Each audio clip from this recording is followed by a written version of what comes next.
بالله من الشيطان الرجيم.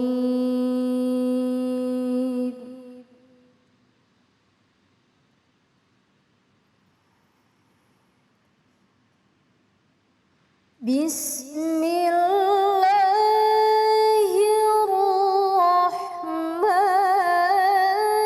الرحيم.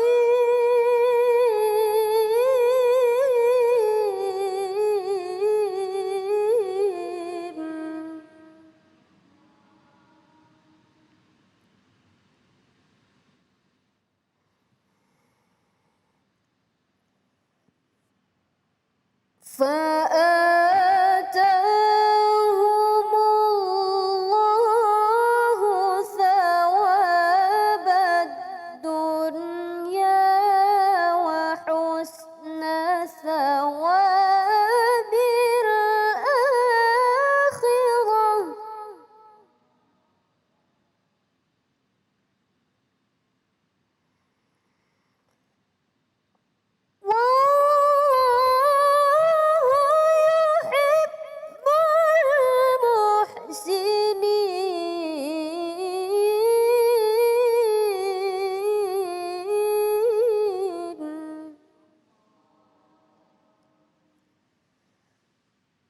والله يحب المحسنين.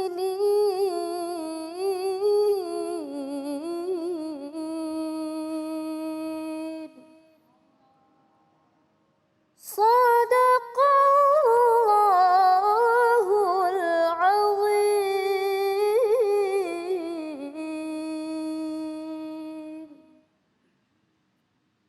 Assalamualaikum warahmatullahi wabarakatuh. Alhamdulillah wassalatu wassalamu ala rasulillah wa ala alihi wa sahbihi wa mawalah.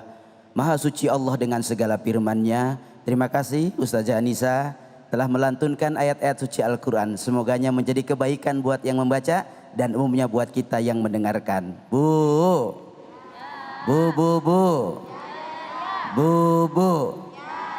Ih, sehat-sehat semuanya, Bu. Hari ini nggak sangka baju saya samaan nama ibu-ibu. Saya ganteng, ibu-ibu cerah-cerah semua. Alhamdulillah. Alhamdulillah. Ini ibu-ibu dari mana? Dari Majelis Taklim Az-Zakiyah. Dari mana itu, Bu? Cabang Bungin, Bekasi ya. Oh, berarti deket laut ya? Ada udang dong? Mana udangnya? Terima kasih kepada semua ibu-ibu dan bapak-bapak yang hadir di studio hari ini.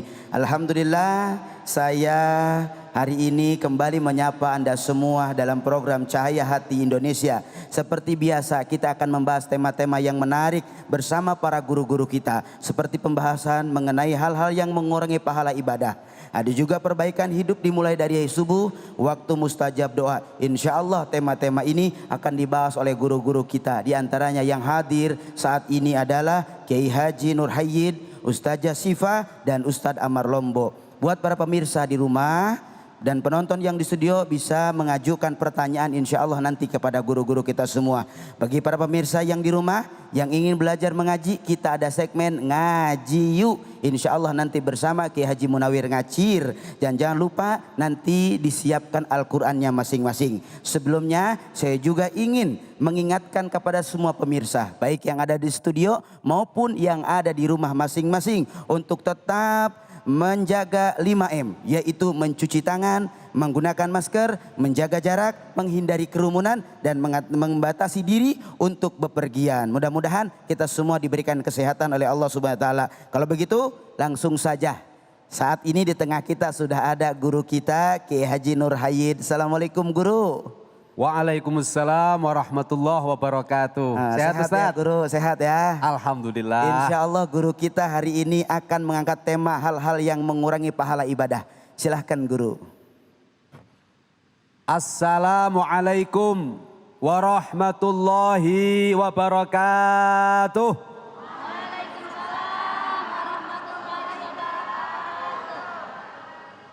Alhamdulillahi Rabbil Alamin. Wassalatu wassalamu ala Rasulillah Sayyidina wa maulana Muhammadin wa ala alihi wa ashabihi wa manittaba'al huda ila yaumiddin. Amma ba'du. Yang saya muliakan para pemirsa Cahaya Hati Indonesia iNews yang dirahmati Allah dimanapun berada. Wabil khusus yang saya cintai bersama hadirin Bapak Ibu sekalian yang hadir di studio yang dimuliakan Allah Subhanahu wa Ta'ala. Sehat semuanya Ibu? Bapak sehat? Pingin masuk surga enggak? Yang pingin masuk surga angkat tangan. Subhanallah, berani Pengen juga, betul pingin masuk surga. Amalnya udah siap belum? Siap belum, Bu? Nah, ketika ditanya siap ternyata enggak jawab. Hati-hati. Ada banyak orang yang sudah beramal soleh, tetapi karena tidak hati-hati, amal solehnya dimakan setan. Mau nggak Bu? Bapak mau nggak banyak beramal soleh, tapi sia-sia karena amal solehnya direbut na'udzubillahi min dzalik. Bagaimana agar amal soleh kita selamat, tidak hilang, tidak direbut setan? Hati-hati apa? Hati-hati dalam beramal. Jangan sampai amal soleh kita iringi dengan amalan-amalan yang menghancurkan pahala ibadah kita. Mau tahu apa enggak amalan-amalan yang menghancurkan pahala ibadah kita? Mau tahu apa? Mau sekali? Insya Allah kita akan kaji amalan-amalan apa yang akan menghancurkan pahala ibadah kita. Pertama, kalau kita sudah beriman kepada Allah, sudah rajin ibadah, jangan sekali-kali syirik menyekutukan Allah. Kenapa? Karena perilaku syirik, amalan syirik akan menggugurkan semua pahala yang telah kita kumpulkan. Mau nggak Bu? Na'udzubillahi min. Jangan pernah menyekutukan Allah dengan apapun, karena Allah tidak akan mengampuni dosa syirik walaupun kecil. Tetapi Allah akan mengampuni dosa selain syirik walaupun besar. Yang benar ya nggak usah dosa sekaligus. Betul apa enggak? Dijaga diri kita dari berbuat dosa. Karena dosa itu yang akan menghancurkan pahala ibadah kita. Apa dalilnya Pak Kiai? Allah berfirman dalam Al-Quran surat Az-Zumar ayat 65. A'udzu billahi minasyaitonir rajim. Bismillahirrahmanirrahim. Allah. La in asyrakta la yahbatanna 'amaluk. Al-ayah. Allah mengingatkan kepada kita, jangan sekali-kali kamu berlaku syirik kepada Allah. Kenapa? Kalau kamu berlaku syirik, niscaya amal-amal kamu yang sudah kamu tumpuk akan berguguran, akan hilang, dimakan na'udzubillahi min. Di akhir ayat ini Allah menegaskan, kalau kamu berlaku syirik, la takunanna minal khasirin, maka kamu akan menjadi orang-orang yang merugi. Rugi nggak Bu? Sudah rajin sholat, rajin puasa, rajin zakat, rajin sedekah, rajin baca Quran, tapi kemudian karena salah pergaulan akhirnya kita syirik, lalu pahala kita rugi nggak Bu? Bapak rugi nggak? Nah, hati-hati. Syirik ada dua. Pertama syirik jali, syirik yang terang-terangan. Misalnya ibu karena miskin tiba-tiba bosen sholat. Ada nggak yang demikian? Di sini ada nggak ya begitu? Insya Allah nggak ada. Pemirsa iNews dimanapun berada ada nggak? Insya Allah nggak ada. Karena bosen sholat akhirnya bilang sama temennya, gue capek jadi Islam, mau pindah aja dah. Pindah jadi non muslim, na'udzubillahi min. Akhirnya ada orang datang, ya udah pindah sini. kasih beras, kasih rumah. Mau nggak? Kalau miskin dikasih beras, kasih rumah, pindah agama. Mau nggak? Na'udzubillahi min dzalik. Jangan pernah. Kenapa? Karena sekali kita syirik, yang kita kumpulkan dari kita akil balik, ya kita sudah dewasa, mulai sholat, zakat, puasa, dan seluruh amal kita termasuk berbakti pada orang tua, ngaji Quran, hilang seketika. Termasuk yang menggugurkan pahala secara langsung adalah murtad, keluar dari agama Islam. Nah ini yang terang-terangan, misalnya pindah agama, nyembah batu dan seterusnya. Tapi ada yang samar. Misalnya ibu-ibu pernah berantem gak sama suaminya? Pernah gak? Ah jujur berarti. Bapak-bapak pernah berantem gak sama istrinya? Pernah, berarti jujur. Karena kalau gak pernah berantem berarti walaupun kita berawal dari saling mencintai, pasti dalam berkeluarga ada ujian. Betul nggak Bu? Kalau ada ujian bagaimana sikapnya? Sabar. Jangan sampai berantem sama suami, lalu suaminya malam-malam dipotong rambutnya. Kukunya dicari, lalu dibawa ke dukun. Wah, ada nggak di sini begitu? Nggak ada ya. Setelah dibawa ke dukun, dukunnya bilang, dibakar itu rambutnya, dibakar itu barang-barangnya, pakaian dalamnya misalnya. Setelah dibakar, minumin. Oh ternyata dia percaya sama dukun. Diminumin itu, pakai kukunya yang dibakar, rambutnya dibakar, pakaian dalamnya dibakar, direbus. Diminum sama suami. Habis dari pulang kantor, suaminya dibikinkan kopi, dicampur dari air rebusan kata dukun tadi. Lalu setelah diminum, apa yang terjadi? Suaminya mati. Na'udzubillahi min. Karena nurutin setan, akhirnya dia percaya dukun. Akhirnya karena percaya dukun, suaminya udah sirik, jadi seneng gak Bu? Na'udzubillahi min dzalik. Sudah sirik jadi janda, rugi double apa enggak?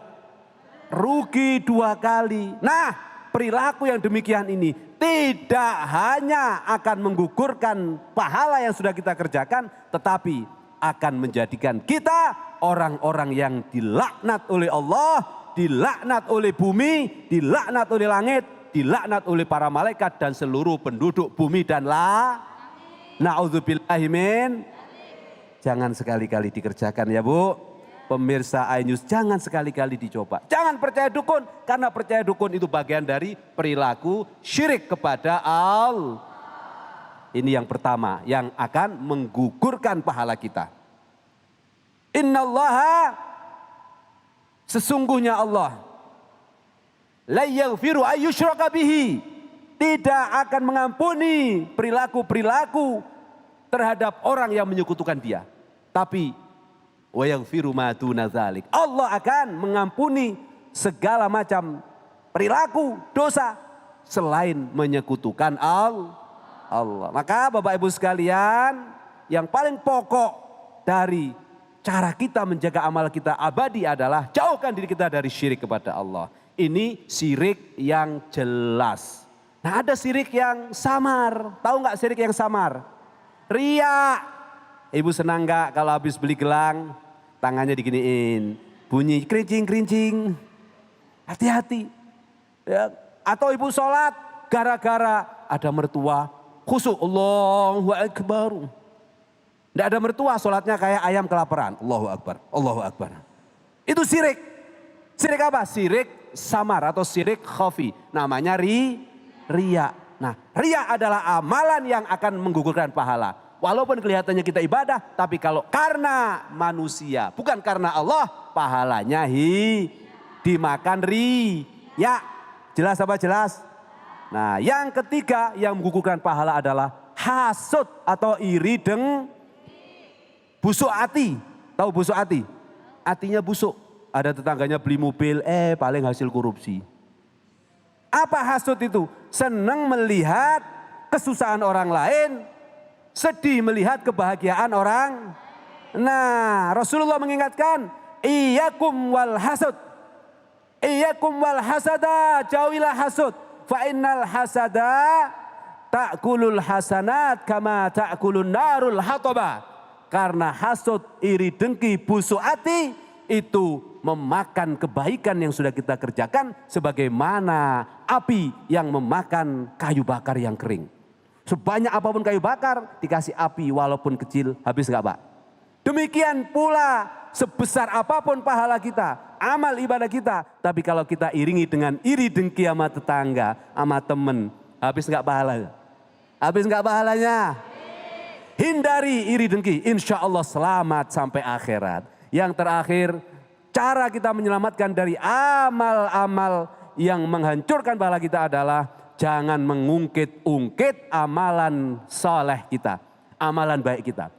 Fa'amma man thaqulat mawazinuhu, barang siapa yang timbangannya itu berat, maka tempatnya adalah surganya Allah Subhanahu wa taala. Tetapi kalau timbangannya itu ringan, maka tempatnya adalah neraka jahanam. Nauzubillahi min. Semoga kita semua selamat dari berbagai macam amalan-amalan yang menghancurkan pahala kita, sekaligus kita diselamatkan oleh Allah menjadi ahlul jannah. Amin. Allahumma amin. Alhamdulillah, Masya Allah, tabarakallah. Guru Kiai Nur Hayyid, subhanallah, pemaparannya begitu menyejukkan ya Bu ya. Insya Allah nanti selepas ini kita akan lanjutkan dengan tausiah yang kedua yang akan disampaikan oleh Ustazah Syifa. Beliau akan menjelaskan mengenai tentang memperbaiki hidup dimulai dari subuh. Namun setelah jeda yang berikut ini, tetap di Cahaya Hati Indonesia.